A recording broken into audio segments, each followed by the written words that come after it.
Mister Satish Mishra ji ਜਿਹੜੇ party leader ने राज्य सभा ਦੇ ਵਿੱਚ और चेचे तौर ਤੇ ਭੈਣ जी कुमारी मायावती जी ਵੱਲੋਂ ਅੱਜ ਖਾਸ ਸੰਦੇਸ਼ ਲੈ ਕੇ ਇਸ ਧਰਤੀ ਦੇ ਉੱਤੇ ਪਹੁੰਚੇ ਨੇ।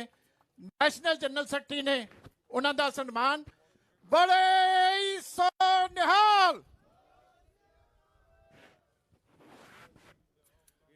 ਸਾਡੇ ਬਹੁਤ ਹੀ ਸਤਿਕਾਰਯੋਗ राज्य सभा ਦੇ ਮੈਂਬਰ ਨਰੇਸ਼ ਗੁਜਰਾਲ ਸਾਹਿਬ ਉਹ ਵੀ ਚੇਚੇ ਤੌਰ ਤੇ ਸਟੇਜ ਤੇ ਹਾਜ਼ਰ ਨੇ। ਉਹਨਾਂ ਨੂੰ ਮੈਂ ਜੀ ਆਇਆਂ ਆਖਦਾ। ਮਿਸ਼ਰਾ ਜੀ ਦਾ ਸਨਮਾਨ ਹੋ ਰਿਹਾ, ਜਕਾਰੇ ਦੇ ਨਾਲ ਸਵਾਗਤ ਕਰੋ। ਬੜੇ ਹੀ ਸੋਨਿਹਾਲ। ਮਿਸ਼ਰਾ ਸਾਹਿਬ ਤੋਂ ਬਾਅਦ ਪ੍ਰਧਾਨ ਸਾਹਿਬ ਨੂੰ ਬੇਨਤੀ ਹੈ ਕਿ ਮਿਸਟਰ ਰਣਧੀਰ ਸਿੰਘ ਬੈਣੀਪਾਲ ਸਾਹਿਬ ਜਿਹੜੇ ਕਿ ਇੰਚਾਰਜ ਨੇ ਪੰਜਾਬ ਹਰਿਆਣਾ ਚੰਡੀਗੜ੍ਹ ਦੇ ਬਹੁਜਨ ਸਮਾਜ ਪਾਰਟੀ ਦੇ, ਉਹਨਾਂ ਦਾ ਸਨਮਾਨ ਉਹ ਕਰਨਗੇ। ਮਿਸਟਰ ਰਣਧੀਰ ਸਿੰਘ ਜੀ ਬੈਣੀਵਾਲ ਸਾਹਿਬ। ਪ੍ਰਧਾਨ ਸਾਹਿਬ ਗੜੀ ਸਾਹਿਬ ਦਾ ਸਨਮਾਨ ਕਰ ਰਹੇ ਜਿਹੜੇ ਸੂਬੇ ਦੇ ਪ੍ਰਧਾਨ ਨੇ ਬਸਪਾ ਦੇ, ਸਰਦਾਰ ਜਸਬੀਰ ਸਿੰਘ ਜੀ ਗੜੀ ਸਾਹਿਬ। ਬੜੇ ਹੀ ਸੋਨਿਹਾਲ। ਬੇਨਤੀ ਕਰਾਂਗਾ ਕਿ ਸਭ ਤੋਂ ਪਹਿਲਾਂ ਉਹ ਆਈਆਂ ਸ਼ਖਸੀਅਤਾਂ ਨੂੰ पार्टी वालों एक बार जी आया कर।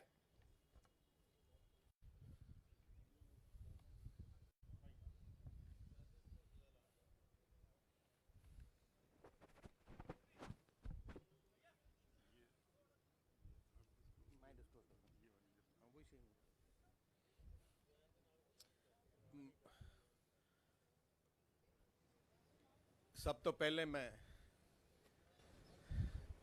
ਸਾਰਿਆਂ ਨੂੰ, ਸਾਰੇ ਪੰਜਾਬ ਵਾਸੀ ਜਿਹੜਾ ਅੱਜ ਲਾਈਵ ਤੇ ਦੇਸ਼ ਵਾਸੀ ਲਾਈਵ ਦੇਖ ਰਹੇ ਹੈ, ਸਾਰਿਆਂ ਨੂੰ ਫਤਿਹ ਅਰਜ਼ ਕਰਦਾ। ਵਾਹਿਗੁਰੂ ਜੀ ਕਾ ਖਾਲਸਾ, ਵਾਹਿਗੁਰੂ ਜੀ ਕੀ ਫਤਿਹ। ਅੱਜ ਪੰਜਾਬ ਦੀ ਸਿਆਸਤ ਵਿੱਚ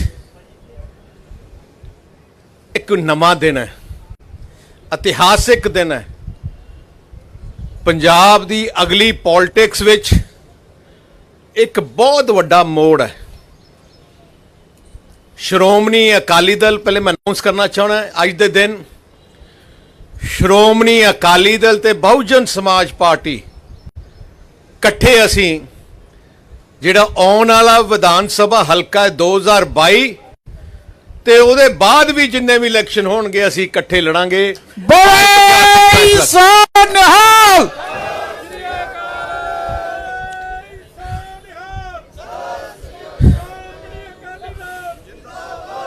ਸ਼੍ਰੋਮਣੀ ਅਕਾਲੀ ਦਲ ਦਾ ਜੋ ਇਤਿਹਾਸ ਹੈ, ਮਿਸ਼ਰਾ ਜੀ ਨੂੰ ਮੈਂ ਦੱਸਣਾ ਚਾਹੁੰਦਾ ਕਿ ਇਸ ਸਾਲ ਸਾਡੀ ਪਾਰਟੀ ਦੇ 100 ਸਾਲ ਪੂਰੇ ਹੋ ਗਏ।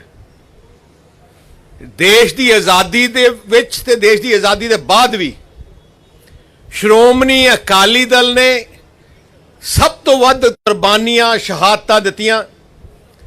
ਦੇਸ਼ ਦੀ ਆਜ਼ਾਦੀ ਦੇ ਬਾਅਦ ਹਰ ਗਰੀਬ ਦੀ, ਕਿਸਾਨ ਦੀ, ਮਜ਼ਦੂਰ ਦੀ ਲੜਾਈ ਵਿੱਚ ਸਾਡੀ ਲੀਡਰਸ਼ਿਪ ਨੇ 15-15, 16-16 ਸਾਲ ਜੇਲਾਂ ਕੱਟੀਆਂ। ਮੈਨੂੰ ਬੜੀ ਖੁਸ਼ੀ ਹੈ ਕਿ ਸਾਹਿਬ ਸ਼੍ਰੀ ਕਾਂਸ਼ੀ ਰਾਮ ਜੀ, ਜਿਨ੍ਹਾਂ ਨੇ ਜੋ ਫਾਊਂਡਰ ਸੀ ਬਹੁਜਨ ਸਮਾਜ ਪਾਰਟੀ ਦੇ,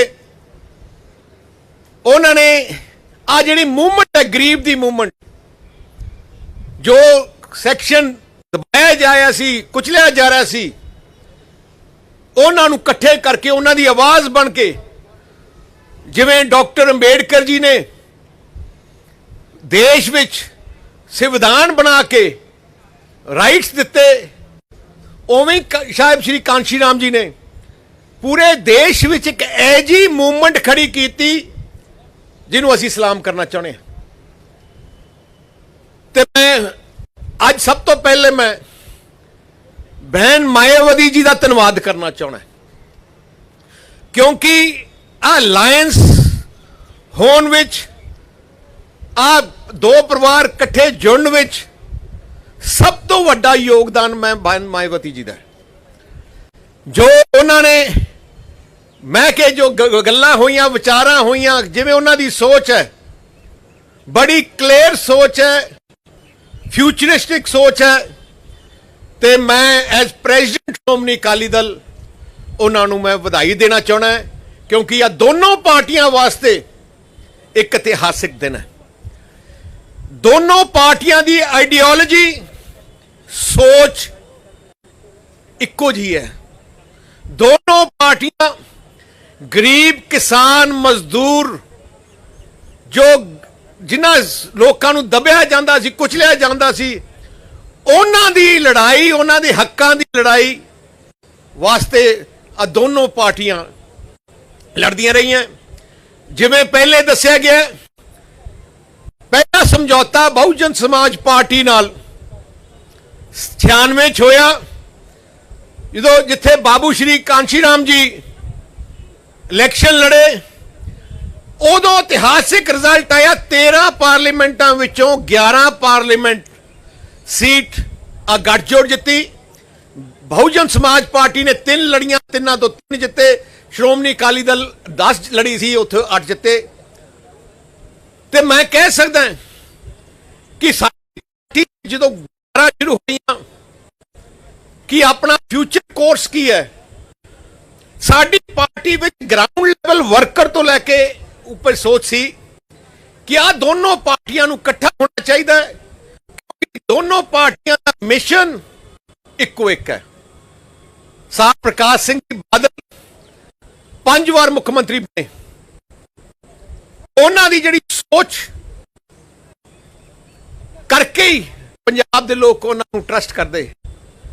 ਸਾਹ ਪ੍ਰਕਾਸ਼ ਸਿੰਘ ਜੀ ਬਾਦਲ ਦੀ ਸਭ ਤੋਂ ਵੱਡੀ ਸੋਚ ਪੰਜਾਬ ਵਿੱਚ ਅਮਨ ਸ਼ਾਂਤੀ ਬਰਕਰਾਰ ਰੱਖਣੀ, ਪੰਜਾਬ ਵਿੱਚ ਭਾਈਚਾਰਕ ਸਾਂਝ ਬਰਕਰਾਰ ਰੱਖਣੀ, ਸਾਰੇ ਧਰਮਾਂ ਦਾ ਸਤਿਕਾਰ ਕਰਨਾ ਤੇ ਗਰੀਬ ਕਿਸਾਨ ਮਜ਼ਦੂਰ ਨੂੰ ਦਲਿਤ ਪਰਿਵਾਰਾਂ ਨੂੰ ਬੈਕਵਰਡ ਕਲਾਸ ਨੂੰ ਜੋ ਮੁਸ਼ਕਲਾਂ ਉਹਨਾਂ ਦਾ ਹੱਲ ਕਰਨਾ। ਮੈਂ ਮਿਸ਼ਰਾ ਜੀ ਤੇ ਉਹਨਾਂ ਦੀ ਬੈਨੀਵਾਲ ਸਾਹਿਬ ਬੈਠੇ ਹੈ, ਗੜੀ ਸਾਹਿਬ ਵੀ ਹੈ, ਉਹਨਾਂ ਨੂੰ ਮੈਂ ਉਹਨਾਂ ਨੂੰ ਸਾਰਾ ਪਤਾ ਹੈ ਕਿ ਜਿੰਨੀਆਂ ਵੀ ਗਰੀਬ ਕਿਸਾਨ ਮਜ਼ਦੂਰ ਵਾਸਤੇ ਸਹੂਲਤਾਂ ਪੰਜਾਬ 'ਚ ਮਿਲ ਰਹੀਆਂ ਜਾਂ ਕਿਤੇ ਵੀ ਮਿਲੀਆਂ 100% 100% ਸਾਹ ਪ੍ਰਕਾਸ਼ ਸਿੰਘ ਜੀ ਬਾਦਲ ਦੀ ਸਰਕਾਰ ਦੇ ਦੌਰਾਨ ਹੀ ਸ਼ੁਰੂ ਹੋਈਆਂ। ਇੱਕ ਬੋਲੇ ਸੋ ਨਿਹਾਲ ਜਿੰਦਾਬਾਦ। ਤੇ ਮੈਂ ਇੱਕ ਗੱਲ ਕਹਿਣਾ ਚਾਹਣਾ, ਇੱਕ ਹੀ ਚੀਜ਼ ਕਾਂਗਰਸ ਪਾਰਟੀ ਦੀ ਦੇਣਾ ਕੀ ਸੀ ਉਹਨਾਂ ਨੇ ਖੋਲ ਦਿੱਤਾ। ਐਸਸੀ ਪਰਿਵਾਰਾਂ ਨੂੰ ਸਾਹ ਪ੍ਰਕਾਸ਼ ਸਿੰਘ ਜੀ ਬਾਦਲ ਮੁੱਖ ਮੰਤਰੀ ਬਣੇ, ਮੈਂ ਉਪ ਮੰਤਰੀ ਸੀ, ਫੈਸਲਾ ਕੀਤਾ ਕਿ ਸਕਾਲਰਸ਼ਿਪ ਦਿੱਤੀ ਜਾਏ ਤੇ ਤਕਰੀਬਨ 4-5 ਲੱਖ ਬੱਚਿਆਂ ਨੂੰ ਅਸੀਂ ਸਕਾਲਰਸ਼ਿਪ ਦੇਣ ਲੱਗੇ। ਬੜੇ ਬੱਚੇ ਅੱਗੇ ਬੜੇ ਵਧੇ। ਅਫਸੋਸ ਜਦੋਂ ਦੀ ਕੈਪਟਨ ਸਰਕਾਰ ਆਈ ਹੈ ਐਸਸੀ ਬੱਚਿਆਂ ਦੀ ਸਕਾਲਰਸ਼ਿਪ ਬੰਦ ਕਰ ਦਿੱਤੀ। ਜਿਹੜਾ ਉਹਨਾਂ ਦਾ ਮੰਤਰੀ ਉਹਨੇ ਘਟਾਲੇ ਕੀਤੇ ਅੱਜ ਤੱਕ ਬੰਦ ਹੈ ਜੀ। ਹੋਰ ਵੀ ਜਿਹੜੀਆਂ ਸਕੀਮਾਂ ਗਰੀਬ ਦਲਿਤ ਪਰਿਵਾਰਾਂ ਨੂੰ ਦਿੰਦੇ ਸੀ ਉਹ ਵੀ ਉਹਨਾਂ ਨੇ ਘਟਾਤੀਆਂ ਜਾਂ ਬੰਦ ਕਰਤੀਆਂ ਜਾਂ ਦੇਣਾ ਬੰਦ ਕਰ ਦਿੱਤਾ। ਆਹ ਤਾਂ ਸੋਚ ਕਾਂਗਰਸ ਪਾਰਟੀ ਦੀ ਰਹੀ ਹੈ। ਮੈਂ ਇੱਕ ਹੋਰ ਵੀ ਅੱਜ ਦੇ ਦਿਨ ਕਹਿਣਾ ਚਾਹਣਾ ਹੈ, ਸਾਹ ਪ੍ਰਕਾਸ਼ ਸਿੰਘ ਬਾਦਲ ਜਦੋਂ ਮੁੱਖ ਮੰਤਰੀ ਸੀ ਉਹਨਾਂ ਦੀ ਇੱਕ ਸੋਚ ਸੀ ਕਿ ਸਾਰੇ ਧਰਮਾਂ ਦੇ ਲੋਕਾਂ ਨੂੰ ਕੌਨਫੀਡੈਂਸ ਲੈ ਕੇ ਚੱਲਦੇ ਸੀ ਤੇ ਜਿੰਨੇ ਵੀ ਸ਼ੁਭ ਦਿਹਾੜੇ ਕਿਸੇ ਵੀ ਧਰਮ ਦਾ ਹੁੰਦਾ ਸਾਹ ਪ੍ਰਕਾਸ਼ ਸਿੰਘ ਜੀ ਬਾਦਲ ਆਪ ਬਣਾਉਂਦੇ। ਤੇ ਉਹਨਾਂ ਨੇ ਆਹ ਵੀ ਪਲਾਨ ਕੀਤਾ ਕਿ ਜੋ ਪਵਿੱਤਰ ਸਥਾਨ ਹੈ ਗੁਰੂਆਂ ਦੇ ਸਾਰੇ ਧਰਮਾਂ ਦੇ ਉਹਨਾਂ ਨੂੰ ਪੰਜਾਬ ਸਰਕਾਰ ਦੇ ਪੈਸੇ ਤੋਂ ਖਰਚ ਕੇ ਉਹਨਾਂ ਨੇ ਡਿਵੈਲਪ ਕੀਤਾ। ਸਭ ਤੋਂ ਵੱਡਾ ਐਗਜ਼ਾਮਪਲ ਭਗਵਾਨ ਵਾਲਮੀਕੀ ਜੀ ਦਾ ਮੰਦਿਰ ਰਾਮ ਤੀਰਥ ਜਿਹਨੂੰ ਤਕਰੀਬਨ 300 ਕਰੋੜ ਰੁਪਇਆ ਲਾ ਕੇ ਪੰਜਾਬ ਸਰਕਾਰ ਦਾ ਉਹਨੂੰ ਬਹੁਤ ਖੂਬਸੂਰਤ ਤਰੀਕੇ ਨਾਲ ਡਿਵੈਲਪ ਕੀਤਾ। ਉੱਥੇ ਜਿਹੜੀ ਸੋਨੇ ਦੀ ਮੂਰਤੀ ਵੀ ਲਿਆਂਦੀ ਹੈ ਬਹੁਤ ਵਧੀਆ ਬਣਾ ਕੇ ਲਿਆਂਦੀ। ਗੁਰੂ ਰਵਿਦਾਸ ਜੀ ਮਹਾਰਾਜ ਦਾ ਪਵਿੱਤਰ ਸਥਾਨ ਕਰਾਲਗੜ੍ਹ ਉੱਥੇ ਵੀ 200 ਕਰੋੜ ਦਾ ਪ੍ਰੋਜੈਕਟ ਸ਼ੁਰੂ ਕੀਤਾ। ਪਰ ਅਫਸੋਸ ਇਸ ਗੱਲ ਦਾ ਹੈ ਜਦੋਂ ਦੀ ਕੈਪਟਨ ਸਰਕਾਰ ਆਈ ਹੈ ਰਾਮ ਤੀਰਥ ਤਰਫ ਵੀ ਧਿਆਨ ਖਤਮ ਹੋ ਗਿਆ ਤੇ ਉੱਥੇ ਬੁਰਾ ਹਾਲ ਹੋ ਗਿਆ ਤੇ ਕਰਾਲਗੜ੍ਹ ਸਾਹਿਬ ਗੁਰੂ ਰਵਿਦਾਸ ਜੀ ਮਹਾਰਾਜ ਦਾ ਜੋ ਪਵਿੱਤਰ ਸਥਾਨ ਸੀ, ਉਸ ਸਥਾਨ ਨੂੰ ਡਿਵੈਲਪਮੈਂਟ ਉੱਥੇ ਹੀ ਰੋਕ ਦਿੱਤੀ। ਇੱਕ ਇੱਟ ਨਹੀਂ ਲੱਗੀ। ਰਾਮ ਆਪਣਾ ਦੁਰਗਿਆਨਾ ਮੰਦਿਰ 'ਚ ਵੀ ਉਹਨਾਂ ਨੇ ਬਹੁਤ ਵਧੀਆ ਬਿਊਟੀਫਿਕੇਸ਼ਨ ਕੀਤੀ। ਪੰਜਾਬੀਆਂ ਦੀ ਸੋਚ, ਸਾਰੀ ਸੋਚ ਸਾਡੇ ਗੁਰੂ ਸਾਹਿਬਾਨ ਦੀ ਦੱਸੀ ਉਹ ਸੋਚ ਤੇ ਅਸੀਂ ਚੱਲਦੇ ਹਾਂ। ਗੁਰੂ ਸਾਹਿਬਾਨ ਨੇ ਕਿਹਾ ਜ਼ੁਲਮ ਕਰਨਾ ਪਾਪ ਹੈ, ਜ਼ੁਲਮ ਸਹਿਣਾ ਵੀ ਪਾਪ ਹੈ। ਸੋ ਉਸੇ ਹੀ ਸੋਚ ਤੇ ਸ਼੍ਰੋਮਣੀ ਅਕਾਲੀ ਦਲ ਚੱਲਦੀ ਹੈ ਤੇ ਉਸੇ ਹੀ ਸੋਚ ਤੇ ਬਹੁਜਨ ਸਮਾਜ ਪਾਰਟੀ ਲੀਡਰਸ਼ਿਪ ਚੱਲਦੀ ਹੈ। ਤੇ ਮੈਨੂੰ ਬੜੀ ਖੁਸ਼ੀ ਹੈ ਕਿ ਜੋ ਰਿਸ਼ਤਾ ਮੇਰੇ ਪਿਤਾ ਸਾਹਿਬ ਪ੍ਰਕਾਸ਼ ਸਿੰਘ ਜੀ ਬਾਦਲ ਨੇ ਬਣਾਇਆ, ਸਾਹਿਬ ਸ਼੍ਰੀ ਕਾਂਸ਼ੀ ਰਾਮ ਜੀ ਨੇ, ਉਹ ਰਿਸ਼ਤਾ ਅੱਜ ਫਿਰ ਤੋਂ ਮੇਰੀ ਅਗਵਾਈ ਥੱਲੇ ਸ਼੍ਰੋਮਣੀ ਅਕਾਲੀ ਦਲ ਔਰ ਬਹਿਨ ਮਾਇਆਵਤੀ ਜੀ ਦੀ ਅਗਵਾਈ ਥੱਲੇ ਬੀਐਸਪੀ ਦਾ ਰਿਸ਼ਤਾ ਫਿਰ ਤੋਂ ਜੁੜ ਗਿਆ। ਤੇ ਆ ਰਿਸ਼ਤਾ ਸ੍ਰੀ ਅਕਾਲ, ਆ ਕੋਈ ਰਿਸ਼ਤਾ ਕੋਈ ਟੈਂਪ ਐਲਾਨ ਕਰਨਾ ਚਾਹਣਾ, ਟੈਂਪਰੀ ਰਿਸ਼ਤਾ ਨਹੀਂ। ਸ਼੍ਰੋਮਣੀ ਅਕਾਲੀ ਦਲ ਦੀ ਖਾਸੀਅਤ ਅਸੀਂ ਜ਼ਬਾਨ ਦੇ ਪੱਕੇ ਹੈ, ਜਿਹਦੀ ਬਾਹ ਫੜ ਲਈਏ ਫਿਰ ਜ਼ਿੰਦਗੀ ਭਰ ਸਾਡੀ ਅਸੀਂ ਉਹਦੇ ਨਾਲ ਸੰਭਾਉਣੇ ਆ। ਤੋ ਇਸ ਕਰਕੇ ਮੈਂ ਜਿਹੜਾ ਐਲਾਨ ਕਰ ਰਹੇ ਹਾਂ ਕਿ ਅਸੀਂ ਸ਼੍ਰੋਮਣੀ ਅਕਾਲੀ ਦਲ ਬਹੁਜਨ ਸਮਾਜ ਪਾਰਟੀ ਦਾ ਜੋ ਅਲਾਇੰਸ ਹੈ, ਬਹੁਜਨ ਸਮਾਜ ਪਾਰਟੀ 20 ਸੀਟਾਂ ਤੇ ਇਲੈਕਸ਼ਨ ਲੜੂਗੀ ਤੇ ਬਾਕੀ ਸੀਟਾਂ ਤੇ ਸ਼੍ਰੋਮਣੀ ਅਕਾਲੀ ਦਲ ਲੜੂਗਾ।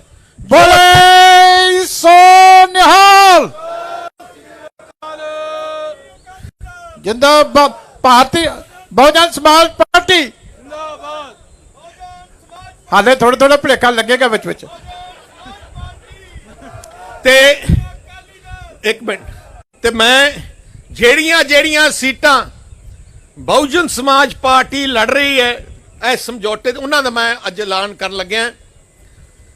ਪਹਿਲੀ ਸੀਟ ਕਰਤਾਰਪੁਰ ਸਾਹਿਬ ਜਲੰਧਰ ਡਿਸਟ੍ਰਿਕਟ ਵਿੱਚ, ਕਰਤਾਰਪੁਰ। ਦੂਜੀ ਸੇਮ ਜਲੰਧਰ ਵੈਸਟ, ਜਲੰਧਰ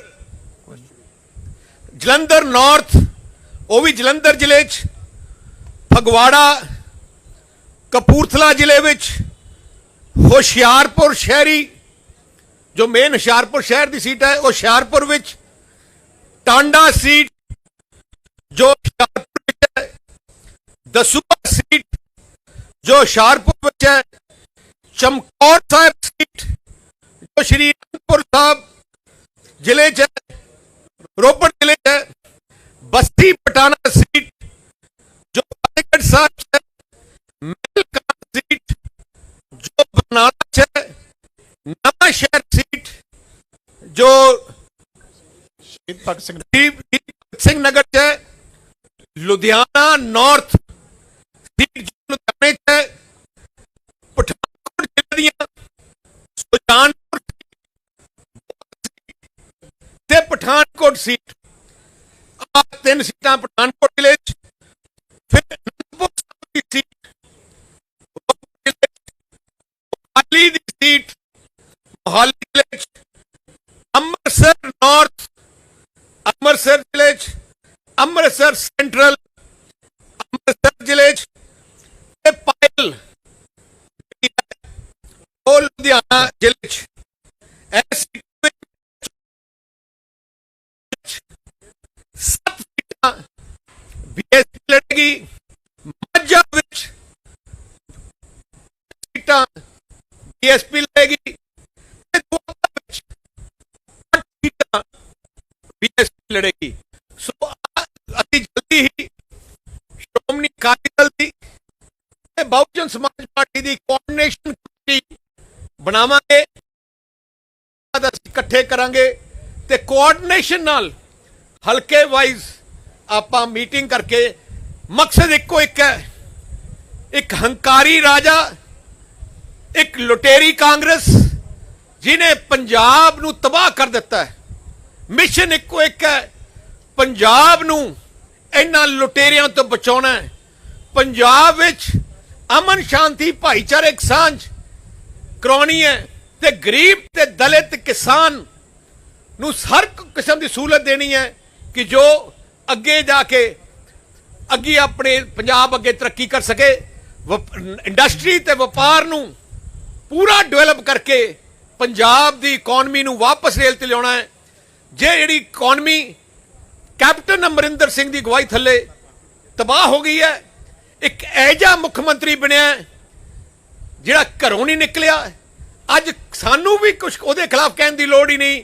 ਸਾਤੋਂ ਵੱਧ ਉਹਦੀ ਆਪਣੀ ਪਾਰਟੀ ਉਹਦੇ ਖਿਲਾਫ ਕਹਿ ਰਹੀ ਹੈ। ਜਿਸ ਪਾਰਟੀ ਦੇ ਮੰਤਰੀ, ਜਿਸ ਕੈਬਨਿਟ ਦੇ ਮੰਤਰੀ ਦਾ ਵਿਸ਼ਵਾਸ ਮੁੱਖ ਮੰਤਰੀ ਤੇ ਨਾ ਹੋਏ, ਜਿਸ ਪਾਰਟੀ ਓਪਨਲੀ ਕਹਿ ਰਹੀ ਹੈ ਕਿ ਪੰਜਾਬ ਦੇ ਮੁੱਖ ਮੰਤਰੀ ਤੇ ਉਹਦੀ ਕੈਬਨਿਟ ਨੇ ਤਬਾਹ ਕਰ ਦਿੱਤਾ ਹੈ, ਉਸ ਪਾਰਟੀ ਤੋਂ ਉਸ ਸਰਕਾਰ ਤੋਂ ਬਚਾਉਣਾ ਸਾਡਾ ਫਰਜ਼ ਹੈ। ਹਰ ਪੂਰੇ ਪੰਜਾਬੀਆਂ ਨੂੰ ਆਸ਼ੀਰਵਾਦ ਲੈ ਕੇ ਅਸੀਂ ਅੱਜ ਜੰਗ ਲੜਾਂਗੇ ਤੇ ਮੈਨੂੰ ਪੂਰਾ ਆਸ਼ੀਰਵਾਦ ਹੈ ਕਿ ਜਿੱਤ ਪ੍ਰਾਪਤ ਹੋਗੀ, ਪ੍ਰਮਾਤਮਾ ਦੀ ਬਖਸ਼ਿਸ਼ ਨਾਲ ਜਿੱਤ ਪ੍ਰਾਪਤ ਹੋਗੀ। ਮੈਂ ਅਖੀਰ ਵਿੱਚ ਫਿਰ ਤੋਂ ਬਹਿਨ ਮਾਇਆਵਤੀ ਜੀ ਦਾ ਦਿਲ ਦੀ ਗਹਿਰਾਈਆਂ ਤੋਂ ਧੰਨਵਾਦ ਕਰਦਾ ਤੇ ਇਸ ਗੱਠਜੋੜ ਨੂੰ ਇਕੱਠੇ ਕਰਨ ਵਾਸਤੇ, ਫਾਈਨਲ ਸ਼ੇਪ ਦੇਣ ਵਾਸਤੇ ਮੈਂ ਮਿਸ਼ਰਾ ਜੀ ਦਾ ਦਿਲੋਂ ਧੰਨਵਾਦ ਕਰਨਾ ਚਾਹੁੰਦਾ। ਬੇਨੀਵਾਲ ਜੀ ਜੋ ਪੰਜਾਬ ਦਾ ਇਤਿਹਾਸ, ਉਹਨਾਂ ਦਾ ਵੀ ਦਿਲੋਂ ਧੰਨਵਾਦ ਕਰਨਾ ਚਾਹੁੰਦਾ ਤੇ ਗੜੀ ਸਾਹਿਬ ਦਾ ਵੀ, ਬੜੇ ਨੇਕ ਇਨਸਾਨ ਹੈ, ਉਹਨਾਂ ਦਾ ਧੰਨਵਾਦ ਕਰਨਾ ਚਾਹੁੰਦਾ। ਕੋਈ ਜ਼ਿਆਦਾ ਡਿਫਰੈਂਸ ਨਹੀਂ ਸਾਡਾ ਰਿਹਾ। ਬੜੀ ਵਧੀਆ ਤਰੀਕੇ ਨਾਲ ਅਸੀਂ ਆ ਲੜਾਈ ਲੜਾਂਗੇ ਤੇ ਮੈਂ ਸਪੈਸ਼ਲ ਥੈਂਕਸ ਨਰੇਸ਼ ਗੁਜਰਾਲ ਜੀ ਵੀ ਦੇਣਾ ਚਾਹੁੰਦਾ, ਜਿਨ੍ਹਾਂ ਨੇ ਇਸ ਸਾਰੇ ਸਮਝੌਤੇ ਤੇ ਭੁੰਦੜ ਸਾਹਿਬ ਦਾ, ਜਿਨ੍ਹਾਂ ਨੇ ਬਹੁਤ ਵਧੀਆ ਯੋਗਦਾਨ ਪਾ ਕੇ ਐਜਾ ਰਿਸ਼ਤਾ ਕਾਇਮ ਕੀਤਾ ਹੈ ਜਿਹੜਾ ਹੁਣ ਪੰਜਾਬ ਦੀ ਸਿਆਸਤ ਵਿੱਚ ਇੱਕ ਨਵਾਂ ਸੂਰਜ ਨਿਕਲ ਕੇ ਆਊਗਾ। ਪੰਜਾਬ ਦੀ ਲੋਕਾਂ ਦੀਆਂ ਜਿਹੜੀ ਖੁਸ਼ੀਆਂ ਚਿਹਰੇ ਤੋਂ ਚਲੀ ਗਈਆਂ ਸੀ 5 ਸਾਲ ਕਾਂਗਰਸ ਦੇ ਖਿਲਾਫ ਕਰਕੇ, ਉਹ ਖੁਸ਼ੀਆਂ ਵਾਪਸ ਲੈ ਕੇ ਆਊਗਾ। ਤੇ ਮੈਂ ਹੁਣ ਬੇਨਤੀ ਕਰਨਾ ਚਾਹਣਾ ਬੈਨੀਵਾਲ ਸਾਹਿਬ ਨੂੰ ਕਿ ਆਪਣੇ ਸ਼ਬਦ, ਉਹ ਸੱਚੀ ਮਿਸ਼ਰਾ ਸਾਹਿਬ ਨੂੰ, ਮਿਸ਼ਰਾ ਜੀ ਨੂੰ ਬੜੇ ਸੋ ਨਿਹਾਲ ਕਰ ਲਿਆ ਸਾਰਾ ਕੁਝ।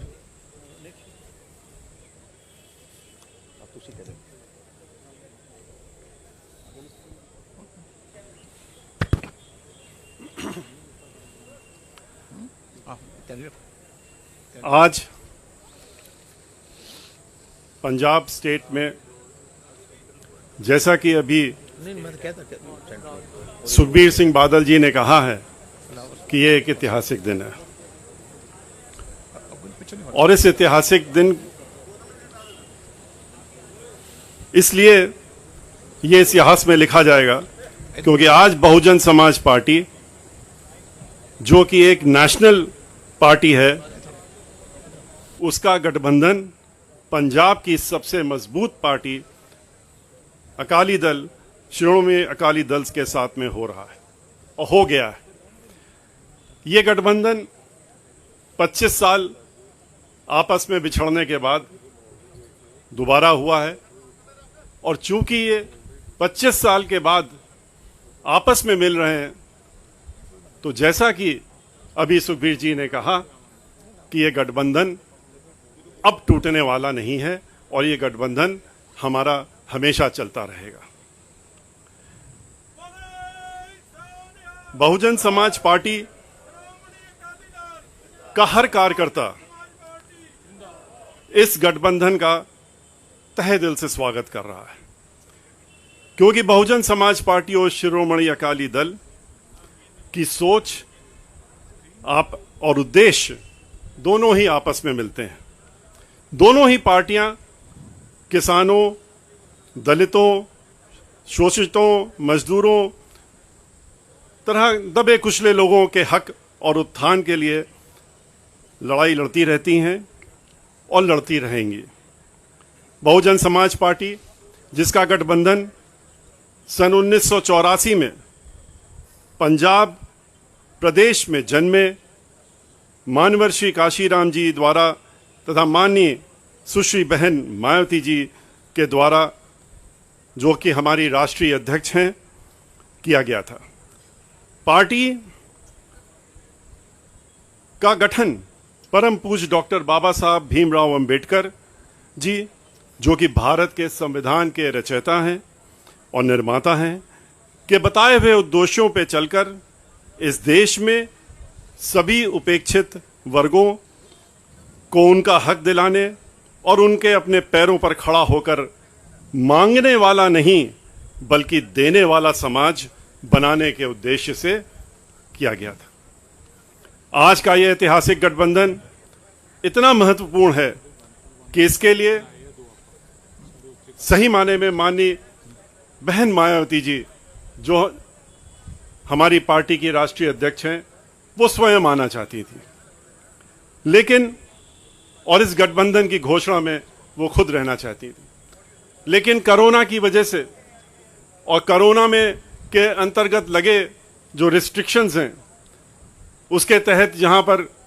क्योंकि ये सभी को मालूम है अगर बहन मायावती जी यहाँ आती तो हम लोग बहुजन समाज पार्टी के हजारों कार्यकर्ता जो पंजाब के हैं उनको यहाँ पर आने से रोक नहीं पाते, और कोरोना का उल्लंघन होना लाजमी था। इसलिए बहन मायावती जी ने इस ऐतिहासिक गठबंधन की घोषणा करने के लिए उन्होंने हमें यहाँ पर हमारे दोनों साथियों के साथ में श्री पंजाब स्टेट के जो हमारे पार्टी के कोऑर्डिनेटर हैं श्री रणधीर सिंह बेनीवाल जी और पंजाब स्टेट के बहुजन समाज पार्टी के अध्यक्ष श्री जसवीर सिंह गढ़ी जी को अधिकृत किया कि हम लोग यहाँ पर आके इस गठबंधन को की घोषणा अपने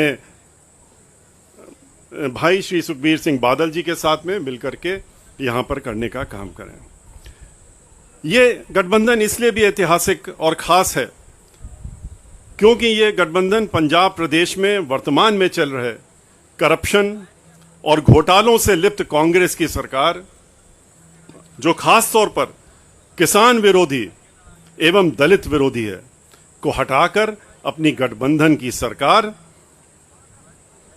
श्री सुखबीर सिंह बादल जी के नेतृत्व में बनाकर इस प्रदेश के सभी किसानों, दलितों, सत श्री अकाल, सर्व समाज के गरीबों, मजलूमों, मजदूरों आदि की समस्याओं को दूर करते हुए समूचे पंजाब का विकास करते हुए, भ्रष्टाचार को खत्म करते हुए पंजाब के समस्त पंजाबियों को उनका हक और सम्मान दिलाने का काम करेगी।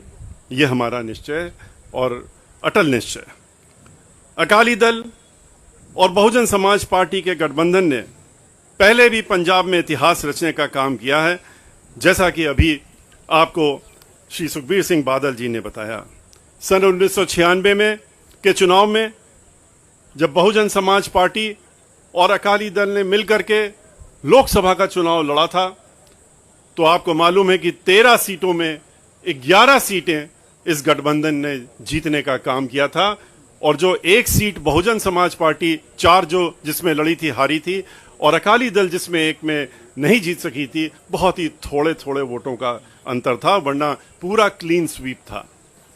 और अब की बार हमें पूरा विश्वास है कि जिस तरह की यहां पर सरकार चल रही है उसको उखाड़ फेंकने का जुनून जो है लोगों के अंदर, उसके तहत में अब की बार की जो गठबंधन की सरकार होगी, जो गठबंधन चुनाव में लड़ेगा, वो अब की बार पूरा एक तरफ से क्लीन स्वीप करके और सरकार पूर्ण बहुमत से नहीं बल्कि बहुत अधिक सीटों के साथ बढ़ करके यहाँ पर सरकार बनाने का ये गठबंधन कार्य करेगा। बड़े सो निहाल।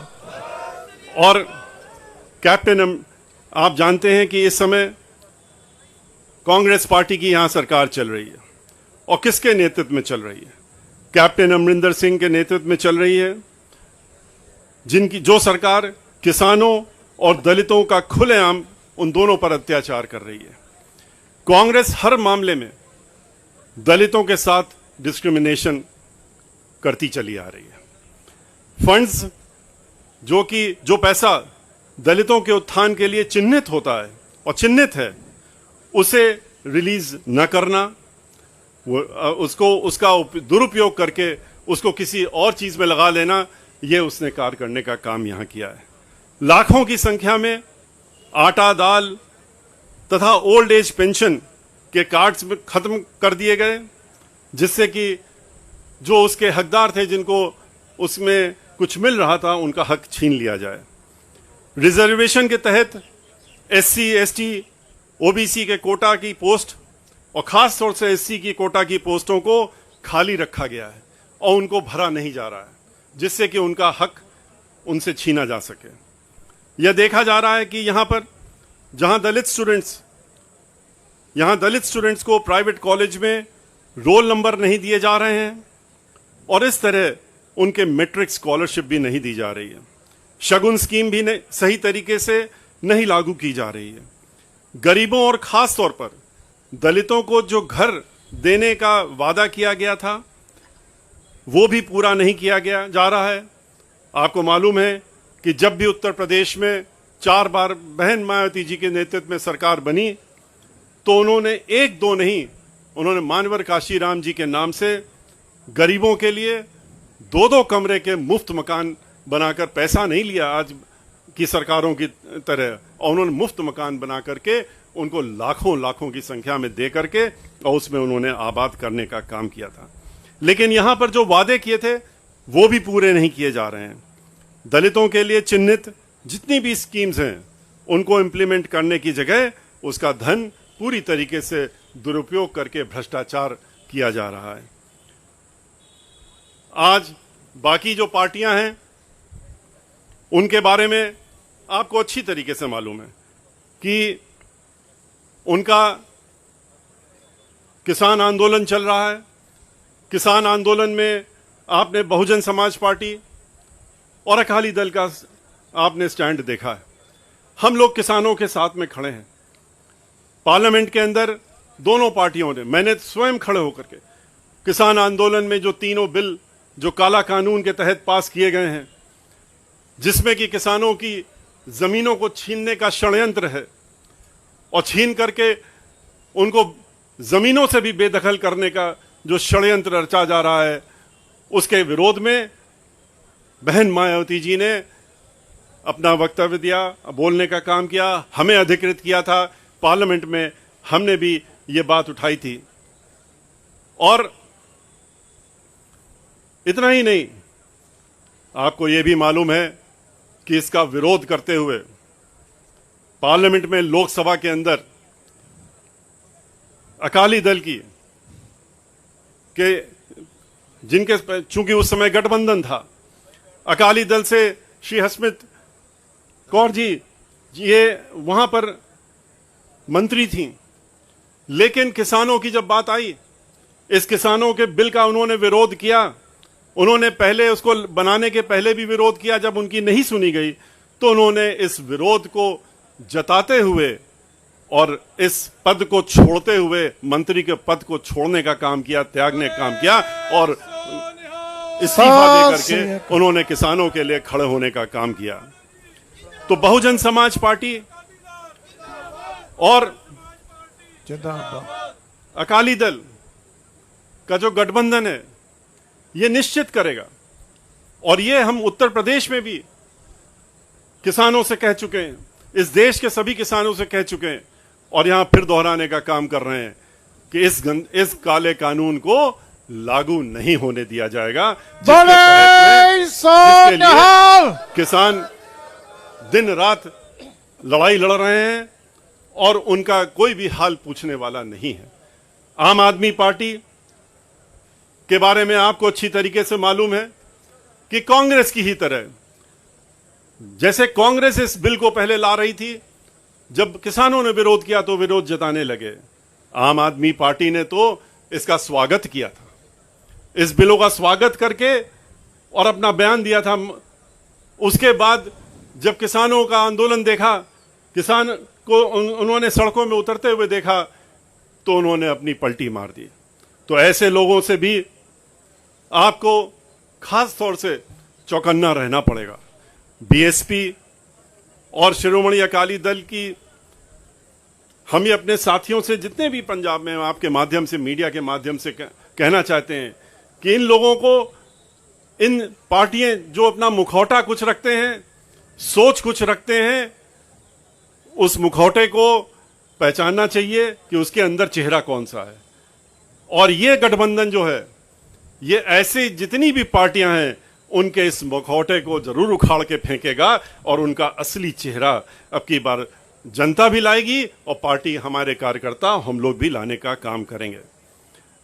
हम बहुजन समाज पार्टी पंजाब में उत्तर प्रदेश की तरह, जैसे कि बहन मायावती जी को पूरा देश जानता है कि कानून के मामले में कोई कॉम्प्रोमाइज नहीं होता है। यहां पर भी जो गठबंधन की सरकार है उसने वो जो है कानून के द्वारा कानून की सरकार चलाने का काम करेगा। उत्तर प्रदेश की ही तरह बीएसपी की सरकार गरीबों, यहां पर जो गठबंधन की सरकार है, गरीबों, शोषितों, दलितों और मजदूरों, खास तौर पर यहां पर पंजाब के किसानों को उनका हक दिलाने के लिए पूरी लड़ाई लड़ेगा। पंजाब में बीएसपी द्वारा, केंद्र द्वारा बनाए ये कानून लागू नहीं होने दिया जाएगा। अंत में मैं ये जरूर कहना चाहूंगा कि मैं उन बातों को नहीं दोहरा रहा हूं जो श्री सुखबीर जी ने अभी आपके सामने रख दी, जैसे कि उन्होंने मंदिर जो काम शुरू किया गया था रविदास जी का, संत रविदास जी का, उसको रोक दिया। कई ऐसी स्कीमें हैं, भ्रष्टाचार जिनका उजागर उन्होंने अभी कर ही दिया है, उनको हम रिपीट नहीं करते हैं। लेकिन हम लोग इस गठबंधन की सरकार बनने के बाद इन सब चीजों में पूरी एक साथ मिलकर के इनको अमल में लाने का काम करेंगे। और मैं अंत में इतना जरूर कहना चाहूंगा कि मीडिया के माध्यम से कि हमारी पार्टी की राष्ट्रीय अध्यक्ष का ये संदेश पूरे पंजाब के वासियों को मैं देना चाहूंगा उनकी तरफ से कि हम अपने साथियों से ये अनुरोध करना चाहेंगे कि पंजाब में बीएसपी और अकाली दल के इस ऐतिहासिक जो आज गठबंधन हुआ है उसको अपना पूरा समर्थन दें और पंजाब में 2022 के चुनाव में इस गठबंधन की सरकार बनवाने में अपना पूर्ण योगदान देंगे। बहुजन समाज पार्टी के बारे में सभी को मालूम है कि बहुजन समाज पार्टी के कार्यकर्ता बहुत ही अनुशासित रहते हैं और बहन मायावती जी के आदेश और निर्देश और उनके साथ में तत्परता से खड़े रहते हैं। जहां जहां पर भी गठबंधन का, चाहे हमारा प्रत्याशी लड़ रहा हो, चाहे अकाली दल का प्रत्याशी लड़ रहा हो, हमारे जो कार्यकर्ता हैं वो चुनाव के मैदान में इस तरह से उतरेंगे जैसे कि हर सीट पर वो चुनाव खुद लड़ रहे हैं और चुनाव जिता करके अब की बार पंजाब में सरकार जरूर गठबंधन की बनेगी। और जैसा कि शुरू में भी मैंने कहा, श्री सुखबीर सिंह बादल जी के नेतृत्व में ये सरकार बनेगी। इसी के साथ मैं जय भीम, जय भारत। मैं ਧੰਨਵਾਦ ਕਰਦਾ ਮਿਸ਼ਰਾ ਜੀ ਦਾ, ਫਿਰ ਤੋਂ ਅਖੀਰ 'ਚ ਬੈਨੀਵਾਲ ਜੀ ਦਾ ਤੇ ਗੜੀ ਸਾਹਿਬ ਦਾ, ਜਿਹੜੇ ਅੱਜ ਇੱਥੇ ਸਾਡੇ ਪਾਰਟੀ ਆਫਿਸ ਆਏ ਹੈ। ਤੇ ਇਹਦੇ ਬਾਅਦ ਅਸੀਂ ਮਿਸ਼ਰਾ ਜੀ ਤੇ ਅਸੀਂ ਨਾਲ ਟੀਮ ਸਾਹਿਬ ਪ੍ਰਕਾਸ਼ ਸਿੰਘ ਜੀ ਬਾਦਲ ਜੋ ਇੱਥੇ ਚੰਡੀਗੜ੍ਹ ਹੈ ਉਹਨਾਂ ਨੂੰ ਮਿਲ ਕੇ ਤੇ ਉਹਨਾਂ ਤੋਂ ਵੀ ਆਸ਼ੀਰਵਾਦ ਲੈਣ ਵਾਸਤੇ ਆਪਾਂ ਜਾਵਾਂਗੇ, ਕਿਉਂਕਿ ਆ ਸਾਰਾ ਕੁਛ ਹੀ ਜੋ ਸਟਰਗਲ ਜੋ ਪਾਰਟੀ ਵਿੱਚ ਸਾਹਿਬ ਪ੍ਰਕਾਸ਼ ਸਿੰਘ ਜੀ ਬਾਦਲ ਦਾ ਇਸ ਪਾਰਟੀ ਨੂੰ ਇਸ ਮੁਕਾਮ 'ਚ ਪਹੁੰਚਾਉਣ ਦਾ ਯੋਗਦਾਨ ਹੈ, ਉਹਨੂੰ ਆਪਾਂ ਉਹ ਲਫ਼ਜ਼ ਨਹੀਂ ਜਿਨ੍ਹਾਂ ਨਾਲ ਮੈਂ ਗੱਲ ਕਰ ਸਕਾਂ। ਤੇ ਜੋ ਰਿਸ਼ਤਾ ਸ਼੍ਰੀ ਕਾਂਸ਼ੀ ਰਾਮ ਜੀ ਸਾਹਿਬ, ਸ਼੍ਰੀ ਕਾਂਸ਼ੀ ਰਾਮ ਜੀ ਦਾ ਬਾਦਲ ਸਾਹਿਬ ਨਾਲ ਸ਼ੁਰੂ ਹੋਇਆ ਸੀ, ਉਹ ਰਿਸ਼ਤਾ ਫਿਰ ਤੋਂ ਕਾਇਮ ਤੇ ਅੱਜ ਬਹਿਨ ਮਾਇਆਵਤੀ ਜੀ ਨਾਲ ਤੇ ਸ਼੍ਰੋਮਣੀ ਅਕਾਲੀ ਦਲ ਤੇ ਬੀਐਸਪੀ ਦਾ ਰਿਸ਼ਤਾ ਬਣ ਗਿਆ। ਸੋ ਮੈਂ ਮੀਡੀਆ ਨੂੰ ਕਹਿਣਾ ਚਾਹੁੰਦਾ, ਅੱਜ ਦੀ ਦਿਨ 'ਚ ਅਸੀਂ ਦੋਨੋਂ ਪਾਰਟੀਆਂ ਨੇ ਫੈਸਲਾ ਕੀਤਾ ਹੈ। ਮੈਂ ਰਿਕੁਐਸਟ ਕਰਦਾ ਅੱਜ ਸਵਾਲ ਨਹੀਂ ਲਿੱਤੇ ਜਾਣਗੇ। ਮੇਰੀ ਇੱਕੋ ਇੱਕ ਰਿਕੁਐਸਟ ਹੈ, 1-2 ਦਿਨ ਬਾਅਦ ਆਪਾਂ ਬਹਿ ਕੇ ਤੁਹਾਡੇ ਨਾਲ ਚਾਹ ਵੀ, ਰੋਟੀ ਵੀ ਤੇ ਨਾਲੇ ਤੁਹਾਡੇ ਨਾਲ ਸਾਰੇ ਸਵਾਲਾਂ ਦਾ ਜਵਾਬ ਦਾਂਗੇ। ਤੁਹਾਡਾ ਸਾਰਿਆਂ ਦਾ ਬਹੁਤ ਬਹੁਤ ਧੰਨਵਾਦ। ਪ੍ਰਧਾਨ ਸਾਹਿਬ ਥੋੜਾ ਜਿਹਾ ਮੂੰਹ ਮਿੱਠਾ ਕਰਾਇਆ ਜਾਏਗਾ। ਮਿਸ਼ਰਾ ਜੀ, ਜਦੋਂ ਵੀ ਕੋਈ ਪਰਿਵਾਰਿਕ ਸਮਾਗਮ ਹੁੰਦਾ ਤਾਂ ਖੁਸ਼ੀ ਦੇ ਤੌਰ ਦੇ ਉੱਤੇ ਮਠਿਆਈ ਵੰਡੀ ਜਾਂਦੀ ਹੈ। ਸੋ ਅੱਜ ਵੀ ਸ਼ਗਨ ਦੇ ਤੌਰ ਤੇ ਮੂੰਹ ਮਿੱਠਾ ਕਰਾ ਰਹੇ ਆ ਪ੍ਰਧਾਨ ਸਾਹਿਬ ਮਿਸ਼ਰਾ ਸਾਹਿਬ ਦਾ ਤੇ ਬਾਕੀ ਲੀਡਰ ਸਾਹਿਬਾਨ ਦਾ। ਔਰ ਮੈਨੂੰ ਦੱਸਦਿਆਂ ਖੁਸ਼ੀ ਹੁੰਦੀ ਹੈ ਕਿ ਸਾਹਿਬ ਕਾਂਸ਼ੀ ਰਾਮ ਜੀ ਦਾ ਜਿਹੜਾ ਜੱਦੀ ਪਿੰਡ ਹੈ ਖਵਾਸਪੁਰਾ ਰੋਪੜ ਦੇ ਵਿੱਚ, ਅੱਜ ਜਦੋਂ ਅਨਾਉਂਸਮੈਂਟ ਹੋਈ ਸੀ ਤੇ ਮੈਨੂੰ ਮੈਸੇਜ ਆਇਆ ਕਿ ਉਸ ਪਿੰਡ ਦੇ ਵਿੱਚ ਦੋਵਾਂ ਪਾਰਟੀਆਂ ਦੇ ਸਾਡੇ ਲੀਡਰਾਂ ਨੇ ਲੱਡੂ ਵੰਡਣੇ ਸ਼ੁਰੂ ਕੀਤੇ ਆ। ਉਹਨਾਂ ਦਾ ਵੀ ਬਹੁਤ ਬਹੁਤ ਧੰਨਵਾਦ। ਸਾਰੇ ਮੀਡੀਆ ਦਾ, ਸਾਰੇ ਲੀਡਰ ਸਾਹਿਬਾਨ ਦਾ, ਸਭ ਦਾ ਬਹੁਤ ਬਹੁਤ ਧੰਨਵਾਦ। ਵਾਹਿਗੁਰੂ ਜੀ ਕਾ ਖਾਲਸਾ, ਵਾਹਿਗੁਰੂ ਜੀ ਕੀ ਫਤਿਹ।